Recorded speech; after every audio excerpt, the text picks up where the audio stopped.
You're listening to the Onside Podcast, the podcast for innovation-driven entrepreneurship here in Atlantic Canada. I'm your host, Alex McCann, and this is Season 2, Episode 9, and the theme this month is Women and Innovation in Entrepreneurship, a Balancing Act. Today, I'm joined by Dr. Rafaela Andrade, co-founder and CEO of Myomar Molecular. She moved to Canada from Brazil in 2009 to start her graduate studies in cancer research, where she was awarded prestigious scholarships and prizes for research and innovation. She's been working with molecular biology techniques, managing projects, and developing innovative techniques to improve research outcomes and collaborations for over a decade. Rafaela's vision is to translate scientific discovery into public health. She's looking to bridge the gap between patients and science and to create collaborations between governments, industry, and academia. She's now a mother of 3, passionate about health and fitness, and is dedicated to growing the company and improving people's quality of life. Rafaela, I am so pleased to welcome you to the Onside Podcast. Hi, thank you very much. Well, I'm so glad that you're here. And, we like to talk about innovation-driven entrepreneurship, and things that are happening here in Nova Scotia. And you have a really interesting story and journey. And our theme this month is about women and innovation and entrepreneurship and kind of that balancing act of trying to manage it all when you want to do amazing things that hopefully will have an impact in the world. And I don't know if many people know that you're from Brazil, but I thought maybe you could give us a little bit of background about yourself. Tell us a little bit about yourself and how you ended up here in Halifax. So I'm originally from Brazil, and I came to Canada in 2009. I was actually a student, undergrad student, because I have been a student for so many years of my life.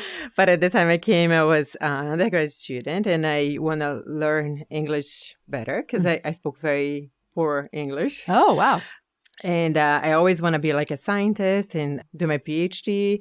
So coming to an English-spoken country would be very ideal for me. Mm-hmm. So I came in 2009, and I was an exchange student at St. Mary's University, and I did the final year of my undergrad there and applied to grad school at Dow. Okay. And I was accepted into the program and started. So when I first came, it was interesting because I didn't know anyone in the city. And there was a huge change between Brazil and here. I was just 23 years old, right? So, and never left my house. I was very close to my family still. I'm very close to my family. So it was like a big step moving away from them and coming to a different country with a different language, different food, different weather. Definitely different weather. Yeah. But I was really happy to come to a city that was close to the ocean because I grew up by the ocean. And the same ocean as well, Atlantic Ocean.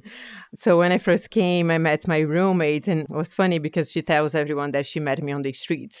But it was pretty much like that because we rented a room when I first came, and then the house ended up being really bad for me to stay. Okay. So the first day I arrived, the house was empty. They were not prepared to receive us. And I was so scared, to be there by myself. And it was just 2 people in the house. And then the next day I went to, and tried to find someone that I could stay and that I felt more safe. Okay. So then I found my roommate, Sarah, and we are still best friends to this day.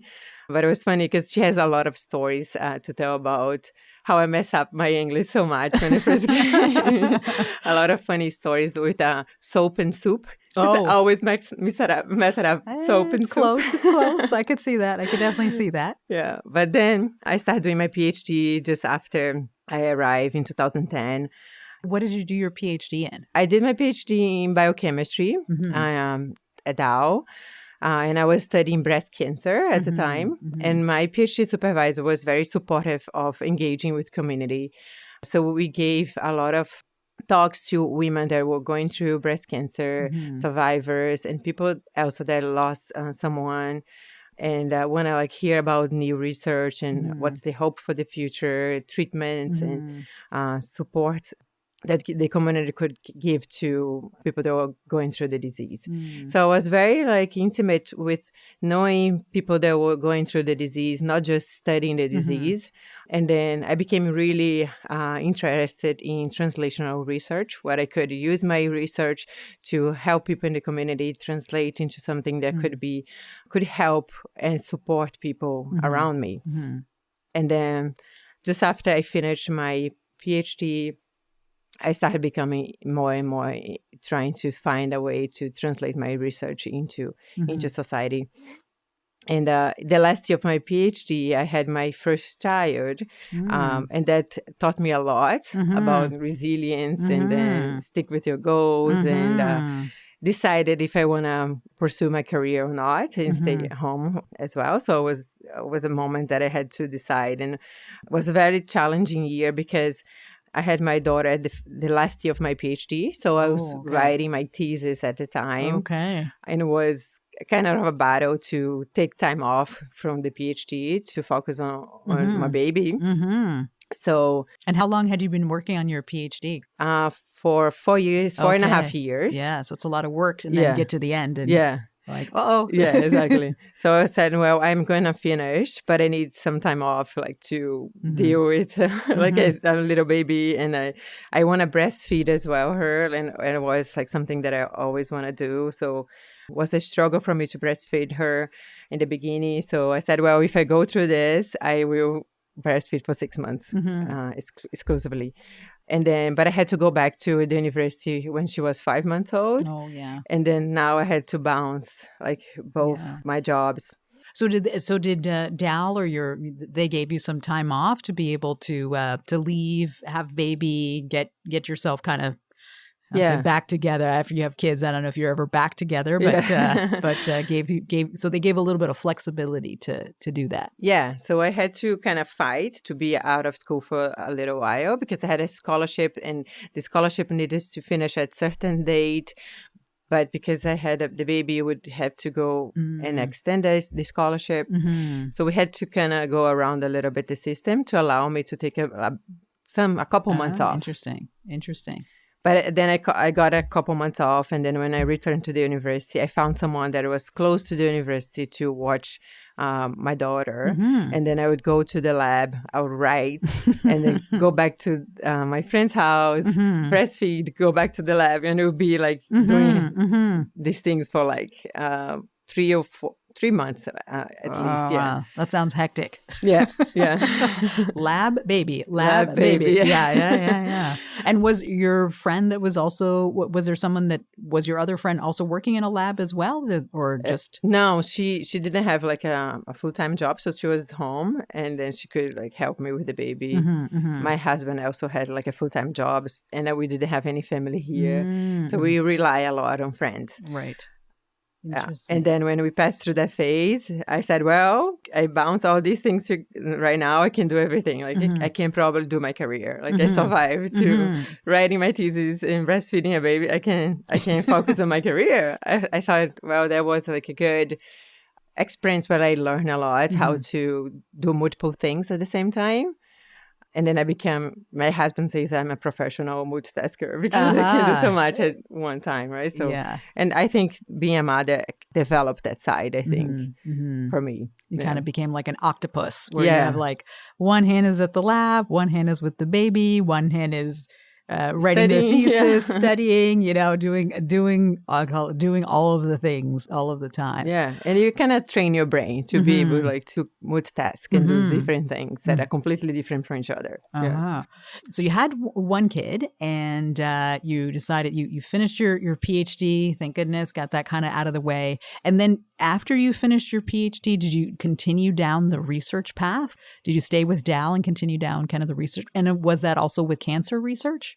So I had the opportunity to leave Halifax to go to another university when I finished my PhD. But I had a small baby, and I didn't want to start over in another city. And I had a village of friends here that could help and support us.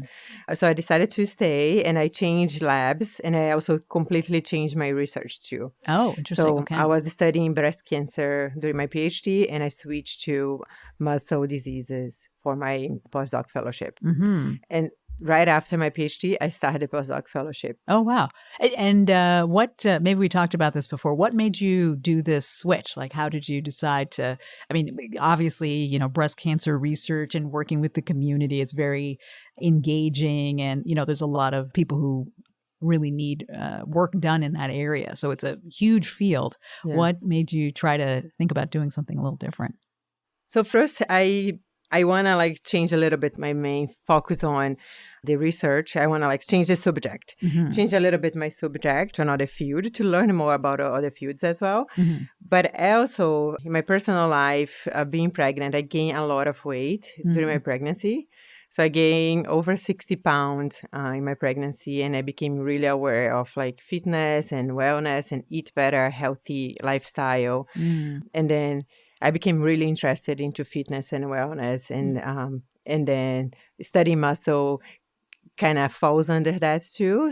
To have like a healthy body, you need like healthy muscles, right? And then I start the journey into studying muscle, and I went to a lab that was focused on mobility and then molecular science, and I had a lot of the molecular science, and then I started learning more about mobility and muscle system, neurosystem in this new lab.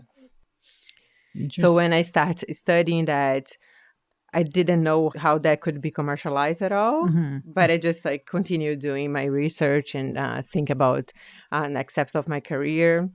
But just after I started my postdoc fellowship, I got pregnant and I had another baby. Okay. Baby number 2. And baby number 2 came along. And then at that time, I also gained more weight, and I became really interested in doing more things to be healthy, and also for the mental break as well. Like if you're more fit, if you do things to strengthen your muscle system as well, it strengthens your mental health as well. And then I was able to run my first half marathon. Oh, wow. In that year. Okay. I had like and this is after you had your the second baby. Oh, wow. Okay. Yeah. Okay. So I ran the half marathon. I lost all the weight. Okay. And then again, went back to the lab to continue my research. Okay. And I was chaos because now I had 2 children, 2 children under 2. Oh, wow. Okay. Yeah, you definitely need to be in shape. And you need to be in shape and the octopus so that you can manage the kids' lab and all that kind of thing. Wow. Okay. Yeah. And then we thought, well, I started looking more into muscle, and then became really interested into muscle. And we study a disease, muscle atrophy and also muscle dystrophy at the lab. And I was thinking in the back of my mind, how can I do something and translate this research into society? And then when I decided to now I'm going to pursue my career, I'm going to do this and focus on study and publishing papers and everything. Then I got pregnant again for the third time. Wow. Okay. Okay. You're three times lucky. Exactly. 3 times lucky. 3 times lucky. Yeah. My husband was a little bit shocked. Well, you know, it was pleasant surprise. Yeah. Pleasant surprise. And all this time when, you know, you're now getting to baby number 3, and you kind of changed directions with your professional career, going from cancer to muscle research, and you have the kids. What was your family in Brazil kind of aware of what was going on, or like how? I always say like I was just able to do all this because my parents actually always flew from Brazil here to support me. So in each of the pregnancies, they came for at least 3 months, and they support me all through that. And they are like my biggest support team because they always say, well, whatever you need, we're going to support you in everything you decide. If you want to stay at home, we're going to support with that. If you want to have a career, we'll support as much as we can anything with the kids. And they have been doing that since the kids were born. They always here for the summer. When I need to do big trips, they come, they stay here, help with the children. I just recently went to San Diego for a conference. So they flew all the way here to stay with the kids for a week. Wow. So they are like my support team. And my mother is a huge example in my life too. So she raised me to have a career because she was very much into working, and she was a businesswoman too. Okay. Her father actually built a business from ground zero to something very successful. Oh, wow. And this was in Brazil? In Brazil, yeah. Okay, yeah. And my mother continued that too. So she always support women in a sense they could have a career and Right. if they want to have a family as well. And she did both. She had just 2 children. So I had 3. Yeah. But she was said, if you want to continue your career, I will support you with the children and help Yeah. any way I can. Well, it's interesting because I think a lot of progress has been made for women in research, in science, and becoming an entrepreneur, a business person. But it does take a village, a family, et cetera, to allow you to have some of that flexibility. Just even thinking about my own experience of just trying to go on a trip. When you have a small baby, there are many considerations that if you don't have a small baby that you don't have to think about, kind of all the logistics, and it can be very overwhelming. Just kind of while you're tired, Yes. your children don't let you sleep, and you have a big trip to San Francisco or some other places. And just trying to sort of organize that so that you can even show up. There's a lot of things happening kind of behind the scenes that a lot of people don't know or talk about. Yeah. And the week after my trip to San Diego and San Francisco too, because I went to both, I went to Newfoundland for CDL, Creative Destruction Lab session was in Newfoundland. And it was the first time I flew out and had the children home with my husband, and I had like all this routine ready. I had clothes for the day 1, for day 2, for day 3. So he would know which clothes he would use for the children. And then I had what they're going to eat in each one of the days, and what's the activity he needs to take them to.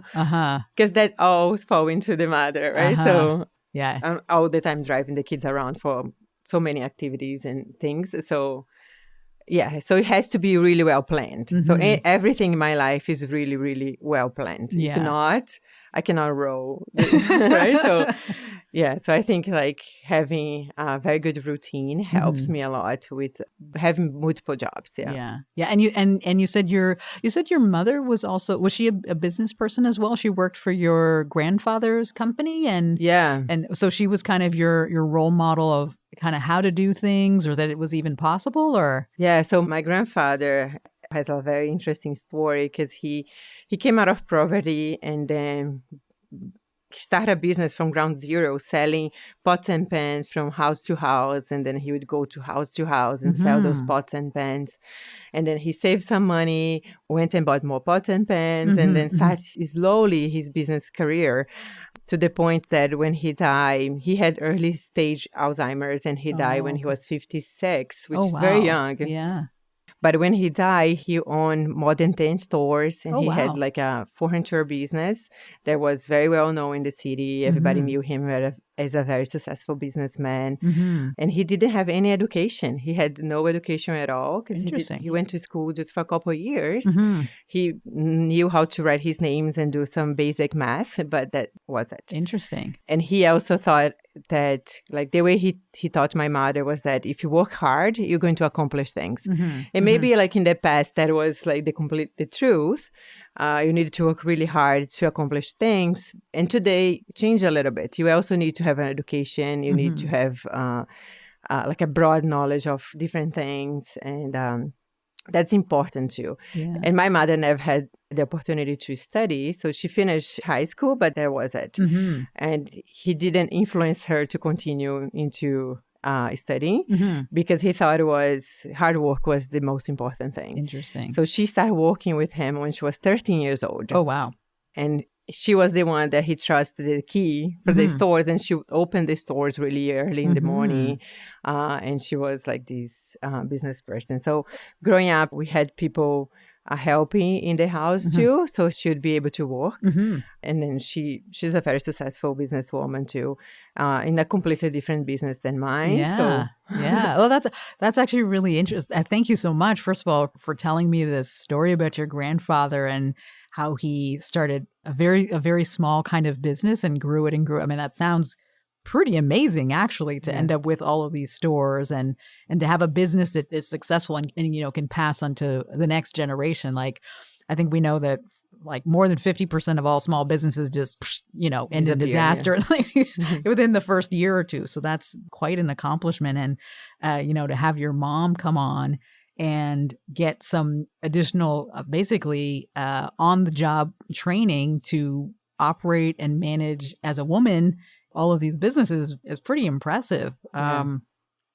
But I would say what you're doing and kind of what your mother, your grandfather were doing is a little bit different.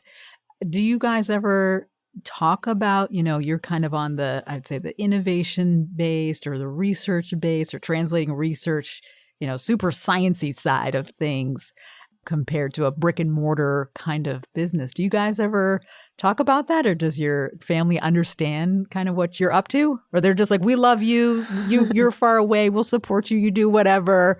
We don't know what you're doing. My mother has no idea what I do, but sorry, Mom, but she doesn't know, but she's very supportive. Yeah, so the business I had was a furniture store for many years. And now my mom switched to another business. But like when I started thinking about entrepreneurship, we always talk about how to build a business, how to have the support. And my business is completely different from hers, but I get a lot of advice on to how to manage people in the sales side as well, how to sell your idea, how to give value to what you're selling. So there is like a little connection between the two worlds. I like it. And then she also like support me a lot into education too, because she didn't have that in her life. So she just finished high school. So she always said, well, I want you to have an academic career too. So go through all the studies that you need to do. And then at that time, I wasn't thinking about entrepreneurship. And then when entrepreneurship clicked in my mind, I connected with everybody else that was like in my past, right? So how my grandfather did it. And I always think about him that had no or very little resources to start something out of nothing, right? Pretty much. And then with no money at all. And he built something that was massive for the size at the end of his life. So I always connect to him, and I always have that resilience as well built in me. And I think that some of the stories that I learned from him, like some of the other things that he had to go through, my mother had to go through too.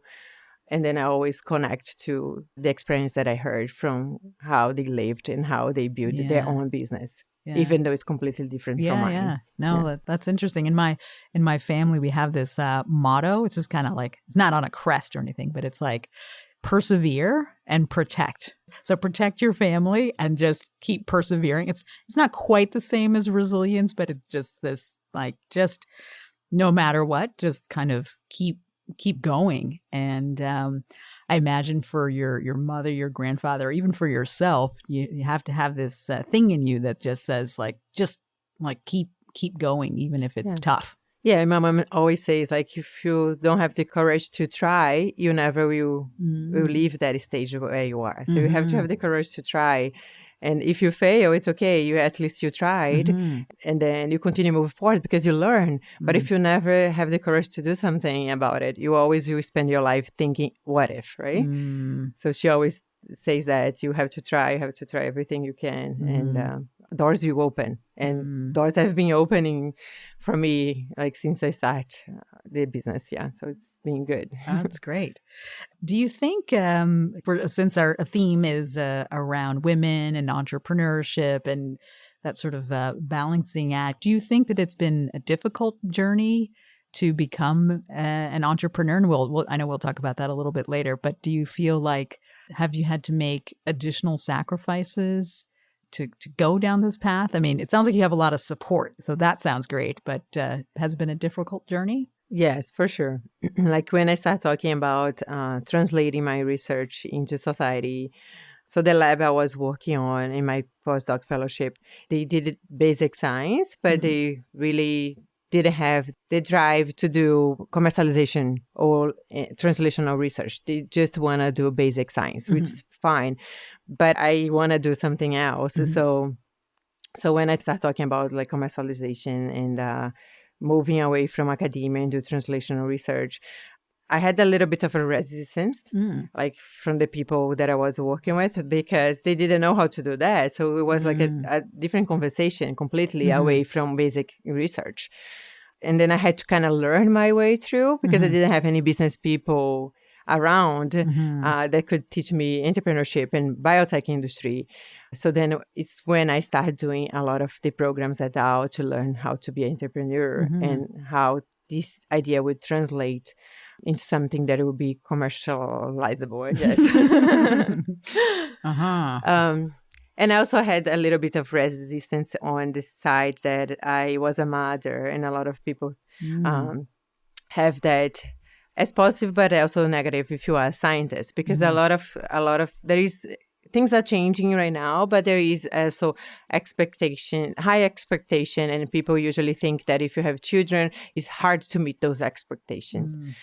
Right now, being a mother for 8 years almost, I think that the skills that I learned by being a mother actually helped me to have like a strong career path that I learned through the children and learned to communicate better.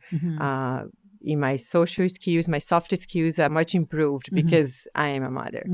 And I think the doors that opened, a lot of that opened because I'm a mother. So it's not that I'm a mother that I cannot do that. I think I can do that because I'm a mother. Do you know what I mean? Yeah, I like that. I like that. A question we love to ask our on-site guests around entrepreneurship is kind of a special question, which is entrepreneurship, nurture or nature? What do you think?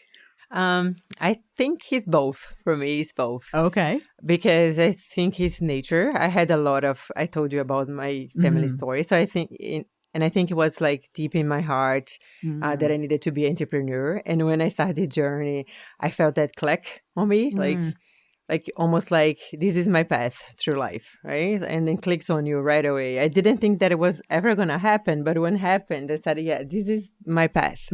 So that was like inside of me. But I also think it's nurture as well. Like you need to be trained, you need to learn about what others did and then help you through the journey too. So I think it's a bit of both. A bit of both. Yeah. Okay, perfect. I love it.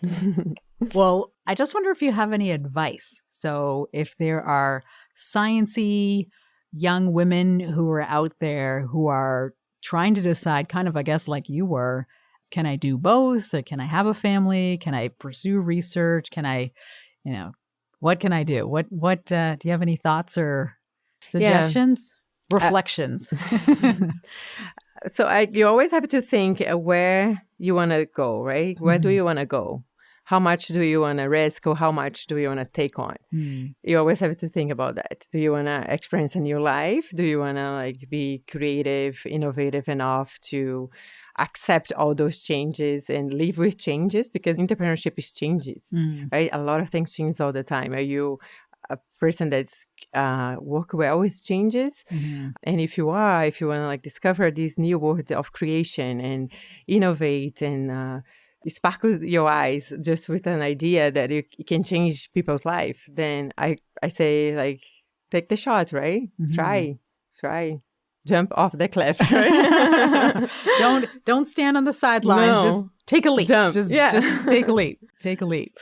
Well, I think that is perfect advice. I think that, it wasn't quite the same advice. My father would always say, if you don't ask, you don't get. So if you don't put yourself out there, then nothing will change, is kind of how I always sort of took that piece of advice. And I tried to, I wouldn't say 100% live by this, but I do think it's important to try to put yourself out there. But you're right. Know what it is that you want before you just don't willy-nilly just jump off the side of a cliff. Yeah, exactly. But make sure it's the right cliff.